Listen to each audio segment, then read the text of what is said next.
U današnjem video radu analiziramo da li će ratovi 21. veka biti borba do poslednjeg drona.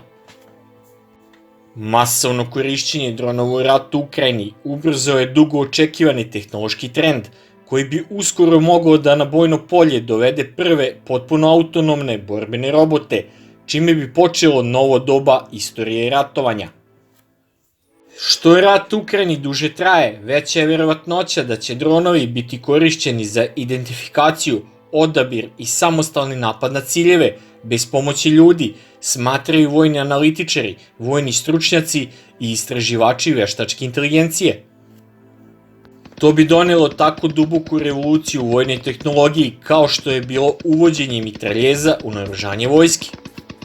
I Ukrajina i Rusija već imaju poluautonomne bespilotne letelice i oružje protiv bespilotnih letelica opremljeno veštačkom inteligencijom. Rusija takođe tvrdi da posjeduje oružje sa veštačkom inteligencijom, iako te tvrdnje nisu dokazane, ali nema potvrđenih slučajeva da je Rusija ubacila u borbu robote koji bi potpuno samostalno ubijali. Vojni stručnjaci ističu da je možda samo pitanje vremena kada će ih Rusija ili Ukrajina poslati u borbu, ili će to obe već učiniti u tekućem ratu. Osjećaj da će mašine oživeti širi se na aktiviste koji su godinama pokušavali da zabrane dronove ubice, ali sada smatraju da se moraju zadovoljiti pokušajem da spreče upotrebu takvog oružja u napadu. Većina vojnih stručnjaka i analitičara se slažu da su potpuno autonomni dronovi ubice logičan i neizbežan sledeći korak u razvoju oružja. Većina njih je saglasna u stavu da ljudi kao ratnici, borci, jednostavno ne mogu da podjednako brzo obrađuju informacije i donose odluke kao što to mogu da čine mašine. Za sada se u svetu zabranjuje upotreba potpuno nezavisnog u delovanju smrtonosnog oružja, ali bi se to sa ubrzanim razvojem veštačke inteligencije moglo promeniti. Za sada još nismo prešli tu granicu, ali je potpuno izvesno da će se desiti, i to za početak pretvarajući jeftine komercijalne dronove u smrtonosno oružje. Rusija bi mogla da dobije autonomnu veštačku inteligenciju od Irana ili Kine. Bespilotne letelice velikog dometa koje eksplodiraju na cilju kao što su Šahid 136, koje isporučuju Iran, osakatili su ukrajinske vojne objekte i ukrajinsku infrastrukturu, ali nisu posebno pametne jer su napred programirane za let i to se u toku njihovog leta ne može menjati. Iran ima i druge bespilotne letelice u arsenalu koje razvija i za koje kaže da imaju veštačku inteligenciju. Kako navode ruski proizvođači bespilotnih letelica, bez velikih problema Rusija bi mogla da učini svoje poluautonomne naoružane bespilotne letelice potpuno nezavisnim da bi bolje odolele ometanju na bojnom polju.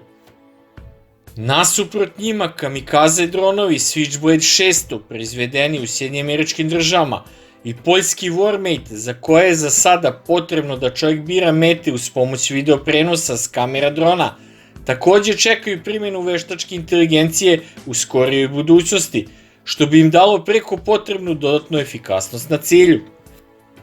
Bespilotne letelice, tehnički poznate kao municija koja čeka metu, mogu da lebde nekoliko minuta iznad mete, čekajući priliku da postignu pun pogodak.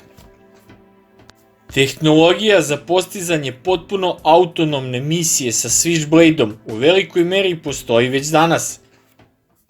To će zahtevati promenu politike da se čovek ukloni iz petlje donošenja odluka, što predstavnik proizvođača ovih letelica procenjuje da će se dogoditi za 3 godine. Koristeći unapred pohranjene slike u memoriji bespilotne letelice, one već mogu da prepoznaju mete kao što su oklopna vozila, ali postoji neslaganje oko toga da li je tehnologija dovoljno pouzdana da osigura da mašine ne pogreše i poubijaju civile. Novinari su pitali Ministarstvo odbrane Ukrajine i Rusije da li su u napadu koristili autonomno oružje i da li bi pristali da ga ne koriste ako se i druga strana složi sa tim. Nijedno od ministarstva sukobljenih strana nije odgovorilo na to pitanje.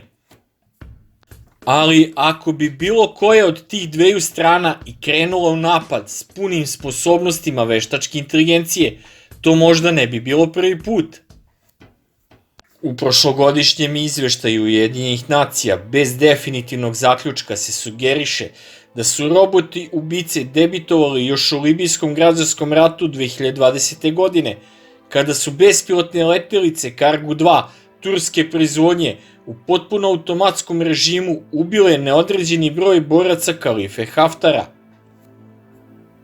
Portparol STM-a, proizvođača ovih dronova, rekao je da je izveštaj Ujedinjenih nacija zasnovan na spekulativnim, neproverenim informacijama i da ga ne treba shvatiti ozbiljno. On je za Svetsku novinsku agenciju rekao da Kargu-2 ne može da napadne metu dok mu operater ne kaže da to uradi. Potpuno autonomna veštačka inteligencija već pomaže u odbrani Ukrajine.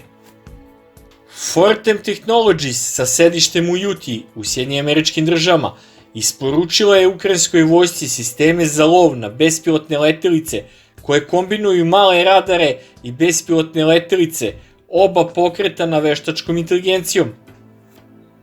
Radari ovih sistema su dizajnirani da identifikuju neprijateljske bespilotne letelice, koje druge bespilotne letelice zatim onesposobljavaju ispaljivanje mreža na njih, sve bez ljudske pomoći.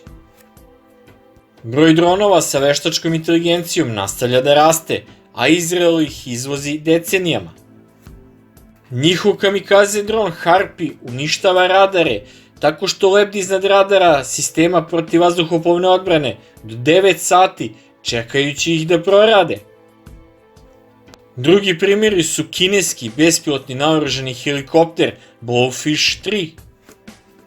S druge strane, Rusija uveliko koristi podvodni dron sa nuklearnom bojom glavom jačine 2 megatona, odnosno torpedo sa veštačkom inteligencijom pod nazivom Poseidon. Holanđani upravo testiraju kopnenog robota sa mitraljezom kalibra 12,7 mm. Srbija ima drona Mali Miloš sa 2 lansera protioklopnih raketa OSA i mitraljezom M87 isto kalibra 12,7 mm. Potpredsjednik Poljske VB grupe koja proizvodi Warmate planirajuću municiju ističe da je veštačka inteligencija prioritet za Rusiju. Predsjednik Vladimir Putin je 2017. godine rekao da će kogod bude dominirao tom tehnologijom vladati svetom. U govoru 21. decembra 2022. godine on je izrazio poverenje u sposobnost ruske industrije naoružanja da ugradi veštačku inteligenciju u ratne mašine, naglasivši da su najefikasniji sistemi naoružanja oni koji rade brzo i praktično u automatskom režimu. Ruski zvaničnici već tvrde da njihov kamikaze dron Lancet može da radi potpuno samostalno. Neće biti lako da li i kada Rusija pređe tu granicu iz daljinski upravljanih letelica u samostalno vođene veštačkom inteligencijom. Prebacivanje drona sa daljinskog upravljanja na punu autonomiju verovatno neće biti primetno. Do sada je postalo jasno da bespilotne letelice koje mogu da rade u oba režima do sada su imale bolje rezultate kad ih je pilotirao čovek, odnosno operater. Ta tehnologija nije posebno komplikovana, jer su još sredinom 2010-ih studenti završnih godina tehničkih fakulteta mogli da za samo jedno polugodište proizvedu autonomni dron sposoban da nađe i likvidira pojedinca unutar zgrade. Napor da se postave međunarodna pravila za vojne bespilotne letelice do sada je bio bezuspešan. 9 godina neformalni pregovori Ujedinjenih nacija u Ženevi su malo napredovali, a velike sile, uključujući Sjedinjene Američke Države i Rusiju, protivile su se zabrani.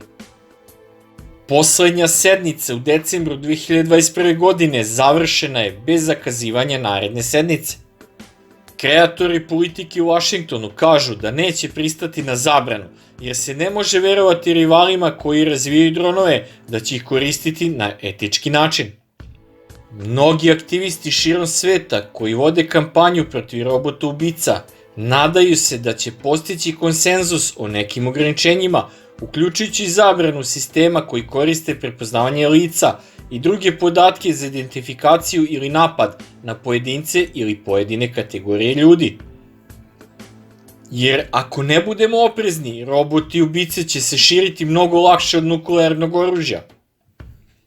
Ako možete da naterate robota da likvidira jednu osobu, možete ga naterati da ubije još njih 1000. Naučnici su takođe zabrinuti da će teroristi preinačiti oružje s veštačkom inteligencijom u dronove samoubice. U jednom zastrašujućem scenariju američka vojska troši $100 miliona na pisanje programa za upravljanje dronovima ubicama. Kada takav program ukradu i kopiraju, teroristi dobijaju istovetno oružje. Kako navodi bivši zvaničnik Ministarstva odbrane SAD, Pentagon do danas nije jasno definisao autonomno oružje, niti odobrio i jedno takvo oružje za upotrebu američkim trupama. Svaki predloženi sistem moraju odobriti predsedavajući zajedničkog generalštaba i 2 podsekretara. To ne sprečava da se oružje razvija širom SAD. Projekti su u toku Agenciji za napredne istraživačke projekte odbrane, vojnim laboratorijama, akademskim institucijama i u privatnom sektoru. Pentagon se orijentisao na korišćenje veštačke inteligencije za povećanje moći ljudi i ratnika. Vazduhoplovstvo proučava načine za uparivanje pilota sa dronovima u pratnji aviona, projekat poznat pod nazivom Loyal Wingman. Pokretač te ideje, bivši zamenik ministra odbrane Robert O'Rourke, rekao je u prošlomesečnom izveštaju da bi bilo nezamislivo ne ići na autonomni sistem kada sistemi sa veštačkom inteligencijom budu nadmašili ljude, što je prag za koji je rekao da je pređen 2015. godine, kada je kompjuterski vid premašio ljudski vid. Naime, ljudi su već potisnuti u nekim odbrambenim sistemima. Izraelski raketni protivvazduhoplovni sistem Gvozdena kupola je ovlašćen da automatski otvara vatru, iako se kaže da ga nadgleda osoba koja može da interveniše ako sistem dejstvuje na pogrešnu metu. Više zemalja i svaki ogranak američke vojske razvijaju dronove koji mogu da napadnu u smrtonosnim sinhronizovanim rojevima, kaže istraživač s Georgea Masona. Ali da li će budući ratovi postati borba do poslednjeg drona? To je predsjednik Rusije Vladimir Putin predvideo u televizijskom razgovoru sa studentima mašinstva još 2017. godine, kada je izjavio da, kada bespilotne letelice jedne strane unište bespilotne letelice druge, ona neće imati drugog izbora osim da se preda.